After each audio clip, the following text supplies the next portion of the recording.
Donate card और voice of slum जुड़कर दिल्ली और नोएडा के स्लम्स में गरीबों को फ्री ऑक्सीजन सप्लाईज प्रोवाइड करने का प्रयास कर रहे हैं। डिस्क्रिप्शन में दिए हुए लिंक पर जाकर डोनेट कार्ड पे अभी डोनेट करें। इन गरीब परिवारों का सहारा बने।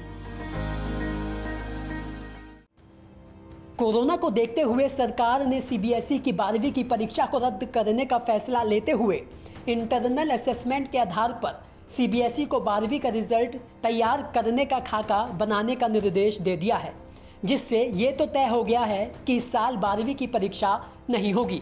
हालांकि 12वीं की परीक्षा होने या ना होने की बहस के बीच छात्रों को राहत तो ज़रूर मिल गई है, लेकिन इस बीच परीक्षा रद्द होने से छात्रों के बीच एक सवाल ज़रूर खड़ा हो गया है कि 12वीं का रिजल्ट किस आधार पर तय किया जाएगा और आगे की पढ़ाई के लिए यूनिवर्सिटी में दाखिला कैसे मिलेगा, जिस पर दिल्ली के शिक्षा मंत्री मनीष सिसोदिया ने क्या कहा वो सुनिए। हमने जो प्रस्ताव दिया है, अब हमने यही कहा था कि आप एग्ज़ाम कैंसिल कर दें और 10वीं 11वीं और अभी पिछले एक साल में 12वीं के दौरान बच्चे ने बहुत सी इंटरनल परीक्षाएं दी हैं, प्री बोर्ड एग्जामिनेशंस दिए हैं, 10वीं की बोर्ड की परीक्षाएं दी है, मिड टर्म्स दिए हैं।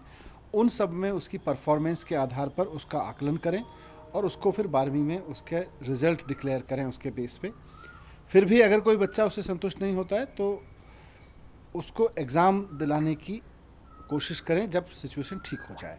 ये तो तय है कि 12वीं के रिजल्ट के लिए इंटरनल असेसमेंट ही आधार होगा, लेकिन सवाल ये है कि इंटरनल असेसमेंट के किस फॉर्मूले को अपनाया जाएगा।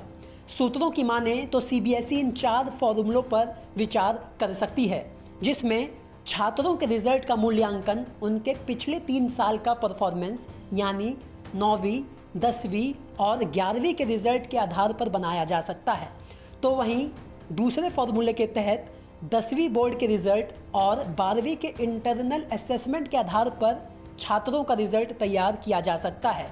इसके अलावा 11वीं और 12वीं के इंटरनल असेसमेंट के आधार पर रिजल्ट तैयार किया जा सकता है।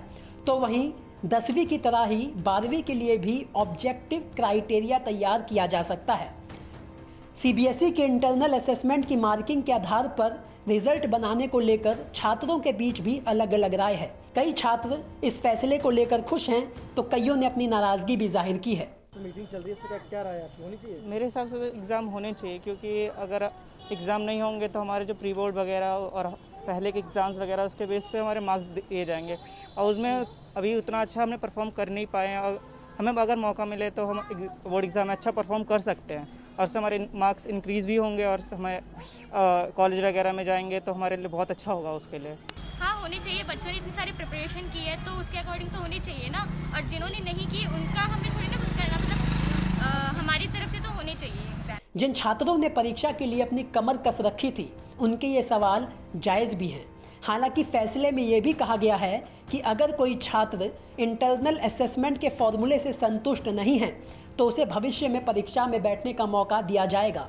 लेकिन वैज्ञानिकों के मुताबिक कोरोना की तीसरी लहर का आना अभी बाकी है।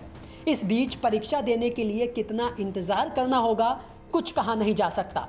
खैर, देखना यह होगा कि परीक्षाएं रद्द होने के बाद किस तरह छात्रों का मूल्यांकन किया जाएगा। उम्मीद यही जताई जा रही है कि सुप्रीम कोर्ट में 3 जून को होने वाली सुनवाई के दौरान इस बारे में जानकारी दी जा सकती है। ब्यूरो रिपोर्ट, दिल्ली तक।